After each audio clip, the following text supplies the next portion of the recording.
कैसे हैं आप सभी का स्वागत है आज के फिर से न्यू वीडियो में। वही अर्थशास्त्र वाला, हाँ, जिसमें हम देखने वाले हैं, जो देखते हैं हम, मतलब चैप्टर अभी कौन सा पढ़ रहे हैं, तो अभी हम पढ़ रहे हैं अर्थव्यवस्था एवं इसके विकास का इतिहास। तो देखिए इसका पार्ट 3 है ये। इसमें देखिए इसमें है अर्थव्यवस्था की संरचना या ढांचा, यानी स्ट्रक्चर ऑफ इकोनॉमी। आज हम स्टडी करने वाले हैं, तो चलिए शुरू करते हैं। देखिए इसमें है यहाँ पर अर्थव्यवस्था की संरचना का मतलब विभिन्न उत्पादन क्षेत्रों में इसके विभाजन से, हाँ, यानी कि कौन से सेक्टर से, हाँ, किस तरह से अर्थव्यवस्था में वो हमें सपोर्ट करता है, उसी के बारे में बात हो रहा है। जैसे देखिए एग्जाम्पल में नीचे दिया गया है, लेकिन इसमें पढ़ते पढ़ते पहुंचेंगे ना। यहाँ चूंकि अर्थव्यवस्था में विभिन्न प्रकार की आर्थिक क्रियाएं अथवा गतिविधियां संपादित की जाती है, जैसे कृषि, उद्योग, व्यापार, बैंकिंग, बीमा, परिवहन, संचार आदि। यानी कि ये सब क्षेत्र क्या है? ये सब वो क्षेत्र है जहाँ से लोग काम करके अपने जीविकोपार्जन के लिए कोई वस्तु का निर्माण करते हैं या फिर कुछ आय का निर्माण करते हैं, जिसके हेल्प से वो अपना मतलब जरूरत का सामान को वो खरीद सके। हाँ, नेक्स्ट देखिए है, इन क्रियाओं को मोटे तौर पर 3 भागों में बांटा जाता है। अब देखिए इसमें एक चीज ध्यान रखना है आपको, इसको थोड़ा ध्यान रखिएगा कि अर्थव्यवस्था की संरचना को ना क्या कहते हैं, ठीक है। तो विभिन्न उत्पादन क्षेत्रों के विभाजन जोड़ सकते हैं या फिर विभिन्न क्षेत्रों से उत्पादन, ऐसे करके जोड़ के इसको बता सकते हैं, ठीक है। अब देखिए इसमें इसको 3 भाग में बांटा गया है, तो इसको भी थोड़ा ध्यान रखिएगा कि अर्थव्यवस्था को 3 भाग में बांटा गया है, जिसमें है प्राथमिक क्षेत्र पहला, दूसरा द्वितीयक क्षेत्र और तीसरा तृतीयक क्षेत्र, ठीक। इसमें देखिए primary sector, secondary sector and tertiary या फिर सर्विस सेक्टर इसको कह सकते हैं। तृतीय को जो उसका नाम ही बता गया है, यानी कि तृतीय क्षेत्र कहा जाता है या फिर सेवा क्षेत्र, जिसमें हॉस्पिटल वगैरह होते हैं, हॉस्पिटल, टीचिंग, ये सब लाइन के मतलब आ जाते हैं, शामिल है, ठीक है। हेलो एवरीवन, अब देखिए आगे है, सभी अर्थव्यवस्था की तरह भारतीय अर्थव्यवस्था की संरचना को भी 3 भागों में बांटा जाता है। जैसे देखिए भारतीय अर्थव्यवस्था की संरचना को एक चार्ट द्वारा आसानी से समझ जाएंगे, यानी यहाँ पर जो ये आपके सामने रखा हुआ है इसी के बारे में, ठीक है। देखिए इसमें भारतीय अर्थव्यवस्था की संरचना को अगर देखें तो इसमें भी देखिए 3 तरह से है, प्राथमिक क्षेत्र, द्वितीय क्षेत्र, तृतीय क्षेत्र। इसी तृतीय क्षेत्र को सेवा क्षेत्र कहा था ना। देखिए इसमें प्राथमिक क्षेत्र में आता है कृषि, पशुपालन, वन और मछली पालन, ये सब आते हैं प्राथमिक क्षेत्र के अंतर्गत। द्वितीय क्षेत्र को देखा जाए तो उसमें आते हैं उद्योग, निर्माण, गैस एवं बिजली। उद्योग के अंदर आ जाते हैं कुटीर उद्योग, लघु उद्योग एवं मध्यम बड़े, यानी कि ये उद्योग को भी 3 पार्ट्स में डिवाइड किया गया है। तृतीय क्षेत्र में देखेंगे तो इसमें आता है बैंक, परिवहन, संचार, व्यापार, अन्य सेवाएं, जो सेवा से संबंधित है। बैंक में पैसा वगैरह रखने के लिए, परिवहन में कहीं आने जाने के लिए, संचार में जैसे फोन वगैरह से बात करते हैं, व्यापार में कोई सामान पहुंचाता है, अन्य सेवाएं में वही हो गया गुरुजी यार का काम होता है, ठीक। नेक्स्ट इसमें थोड़ा इसको ध्यान दीजिएगा। जैसे उद्योग है, उद्योग में देखिए कुटीर उद्योग, लघु उद्योग और मध्यम बड़े उद्योग। ये क्या होता है?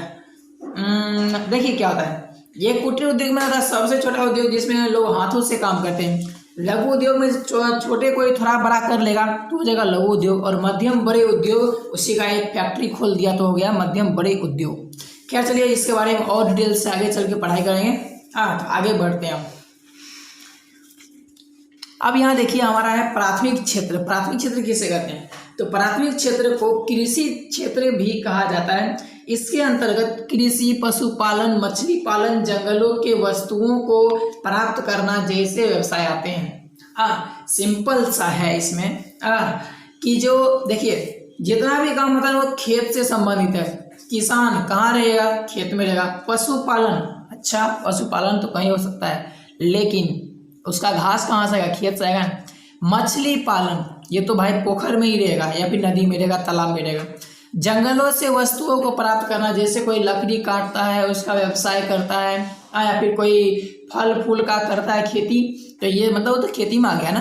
तो इस तरह से ये सब जितने भी होते हैं काम, ये सब के सब प्राथमिक क्षेत्र के अंतर्गत आ जाते हैं। और ध्यान रखिएगा, प्राथमिक क्षेत्र अगर ठप हो गया तो बाकी सब क्षेत्र बैंड बच जाएगा।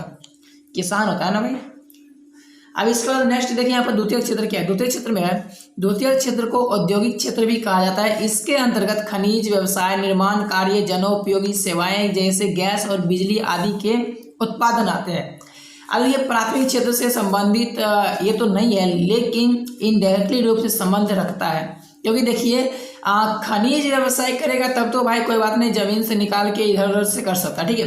लेकिन अगर निर्माण की बात करते हैं तो निर्माण कार्य सबसे पहले प्राथमिक क्षेत्र से जो जंगल से वस्तुओं को प्राप्त करना है ये काम होगा, उसके बाद ही निर्माण कार्य संभव हो पाएगा, ठीक है। या फिर कोई स्टील लोहा का बनता है तो भी कोई दिक्कत ना है, जैसे निर्माण कार्य हो गया।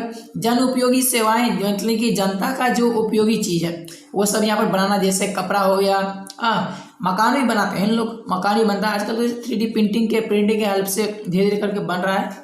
एक बार सोचेंगे कि हम ही बनवाएंगे अपना घर।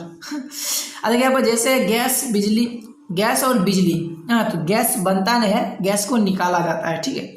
बिजली इसको बनाया जाता है अलग अलग माध्यम से, कोई कोयला के माध्यम से बनाते हैं, कोई ईंधन का उपयोग करते हैं, वही हुआ कोयला ही ईंधन है। और क्या होता है कि कोई सूरज प्रकाश यूज करेंगे, कोई पवन ऊर्जा का यूज करेंगे, कोई नदी का यूज करेंगे, लेकिन ये सब बनाएंगे, ठीक है। तो ये सब बताया, यानी उत्पादन जो है ना वो आएगा द्वितीय क्षेत्र के अंतर्गत, जिसमें खनिज व्यवसाय, निर्माण कार्य, जनोपयोगी सेवाएं हैं, ठीक है। अब इसके बाद है तृतीय क्षेत्र। तृतीय क्षेत्र में है, तृतीय क्षेत्र को सेवा क्षेत्र भी कहा जाता है। इसके अंतर्गत बैंक एवं बीमा मतलब हो गया वही पॉलिसी जो होता है ना, जीवन मतलब नहीं, जीवन बीमा, लाइफ पॉलिसी, वही सब हम तो क्या जानते हैं, आरो जानते हैं, गाड़ी वगैरह में भी होता है। फिर देखिए परिवहन है, यानी कि सड़क में या फिर कोई सड़क कहते हैं, हवाई यात्रा, जल यात्रा, ये सब कर सकते हैं। संचार एवं व्यापार, संचार मतलब हो गया वही जो से हम कॉलिंग वगैरह करते हैं, फिर ईमेल सेंड करते हैं, पोस्ट ऑफिस सेंड करते हैं, मतलब पोस्ट ऑफिस करते हैं यानी डाकघर में कुछ सेंड करते हैं, वो सब आदि क्रियाएं सम्मिलित होती है। ये क्रियाएं प्राथमिक एवं द्वितीय क्षेत्रों की क्रियाओं को सहायता प्रदान करती है। सिंपल साइड सही बात है। अगर मान लीजिए प्राथमिक क्षेत्र में था मछली पालन, तो मछली को बेचने के लिए परिवहन का पड़ेगा ना, वो भी तृतीयक में हो गया। अगर मान लीजिए यहाँ पर कृषि करते हैं, खेती करते हैं, तो भी क्या होगा, ये सब जरूरत पड़े करेगा। या फिर जैसे क्या कहते हैं, पशुपालन करेंगे तो भी उसमें दूध होगा तो क्या करेंगे, परिवहन का यूज करेंगे ना, इस तरह से। संचार, यहाँ संचार मतलब हो गया कॉलिंग वगैरह के लिए, अगर बात करना हो तो आजकल तो फोन का यूज हर एक जगह होता है, तो प्राथमिक क्षेत्र में होगा ही। द्वितीय क्षेत्र में आता है यहाँ पर खनिज व्यवसाय, निर्माण कार्य, जनोपयोगी सेवाएं, तो ये सब भी करेंगे, तो इसमें परिवहन का यूज करेंगे, संचार का यूज होगा करेगा, व्यापार के लिए यूज करना पड़ेगा। और अगर हमें करना है और हमारे पास पैसा कम पड़ रहा है तो इसके लिए बैंक का भी यूज कर ही लेंगे। तो इस तरह से आता है तृतीय क्षेत्र के अंतर्गत ये सब काम आ जाते हैं। नेक्स्ट देखिए इसके आगे है, राष्ट्रीय आय में इन तीनों क्षेत्रों के योगदान को एक तालिका के द्वारा समझा जा सकता है, यानी कि इसका एक ग्राफ बना हुआ है जो एक कोना में लिखा हुआ है, ठीक है, उसके बारे में देखते हैं। अब देखिए यहाँ पे क्या है कि यहाँ पे ना अलग अलग टाइम पे सर्वे किया गया है और उसके बारे में बताया गया है। देखिए प्राथमिक क्षेत्र के बारे में अगर हम बात करते हैं, यहाँ देखिए राष्ट्रीय आय में विभिन्न क्षेत्रों का योगदान। अब देखिए 1901 में जब सर्वे किया गया था तो इसमें प्राथमिक क्षेत्र में देखिए 63.6 ये परसेंट कह सकते हैं, लेकिन परसेंट बताया नहीं गया है। नेक्स्ट देखिए इसमें है 1947 में 58.7 और 2007 में 22.6%, मतलब परसेंट तो नहीं है, लेकिन देखिए धीरे धीरे क्या हो रहा है, घट रहा है ना। इसको परसेंट में ही मान सकते हैं कि यहाँ पर दिया हुआ नहीं, लेकिन परसेंटेज में ही रहेगा, ठीक है। तो यहाँ पर देखिए धीरे धीरे घट रहा है प्राथमिक क्षेत्र में, यानी कि लोग किसान से, पशुपालन से, वन मछली पालन से लोग धीरे धीरे अलग हो रहे हैं, ऐसा यहाँ पे आंकड़ा से पता चलता है। द्वितीय क्षेत्र में देखिए, तो द्वितीय क्षेत्र में कहता है कि 12.7%, फिर है यहाँ पे 1947 में हो जाता है 14.3% और 2007 में है 22.0%। यानी कि द्वितीय क्षेत्र जो कि है उद्योग, निर्माण, गैस एवं बिजली है ना, ये सब में धीरे धीरे बढ़ोतरी हो रहा है, लेकिन धीरे धीरे, और सबसे ज़्यादा बढ़ोतरी हो रहा है वो तृतीय क्षेत्र में। इसमें देखिए है 1901 में था 23.7%, सबसे कम था, और मतलब सबसे कम नहीं, उस क्षेत्र के लिए सबसे कम था। फिर उसके बाद कि वर्ष अगर देखें 1947 में तो यहाँ पर है 27.0%, यानी कि थोड़ा बढ़ गया है यहाँ पे। लेकिन 2007 में जब इसमें सर्वे किया गया तो इसके अनुसार देखिए 56.0%, यानी कि सीधा एकदम भागे गया, हाँ 27 दूनी कितना होता है, 28 दूनी 54 होता है, 27 दूनी 7, अरे भाई 27 दूनी 54 होता है ना, यानी कि दुगुना से भी ज़्यादा हो गया। ठीक है, तो यानी कि अब जो बहुत लोग हैं ना बैंक में, वही बात है जो सरकारी नौकरी यार करते हैं ना उसी में तो सपोर्ट रहता है ना, तो वही नौकरी की तरफ ज़्यादा लोग भाग रहे हैं। तो वही चीज़ें यहाँ पर बैंक, परिवहन, संचार, व्यापार, अन्य सेवाएं, ये सब में क्या होते हैं, लोग अधिक से अधिक जाने की इच्छुक होते हैं आजकल, और ये सब काम में आगे बढ़ रहा है। तो ये भी आर्थिक क्षेत्र में भी तो ज़्यादा सपोर्ट करेगा ना, जहाँ पे लोग जाएंगे वही तो होता है। जनता से सब कुछ होता है, जनता से सरकार बनता है, जनता से सरकार गिरता है, तो जनता से यहाँ पर आर्थिक क्षेत्र में क्यों नहीं इफेक्ट पड़ेगा। नेक्स्ट यहाँ पे देखिए, यहाँ पे तालिका 1.1 में स्पष्ट है कि आज़ादी के समय प्राथमिक क्षेत्र का योगदान 58.7% था। किस लिए प्राथमिक क्षेत्र का योगदान, अरे भाई हाँ, तो प्राथमिक क्षेत्र का योगदान 58.7% था। यहाँ पर देख सकते हैं ये वाला है, जो घटकर अब केवल 22% रह गया। द्वितीय क्षेत्र का योगदान 1947 में यानी आज़ादी के समय कितना था, 14.3% था, जो क्या हो गया, बढ़कर 22% हो गया है, यानी कि इसमें भी बढ़ोतरी हुआ है द्वितीय क्षेत्र में। और तृतीय क्षेत्र का योगदान 1947 में 27.0 था, जो बढ़कर 56% हो गया। ये 2007 का ही आंकड़ा है, पुराना वाला। ठीक है, तो ये 56% हो गया। इसका अर्थ यह है कि स्वतंत्रता प्राप्ति के बाद योजनात्मक विकास के क्रम में भारत क्रमशः समृद्धि की ओर बढ़ रहा है, यानी कि बहुत ही तेजी से विकास की तरफ बढ़ रहा है।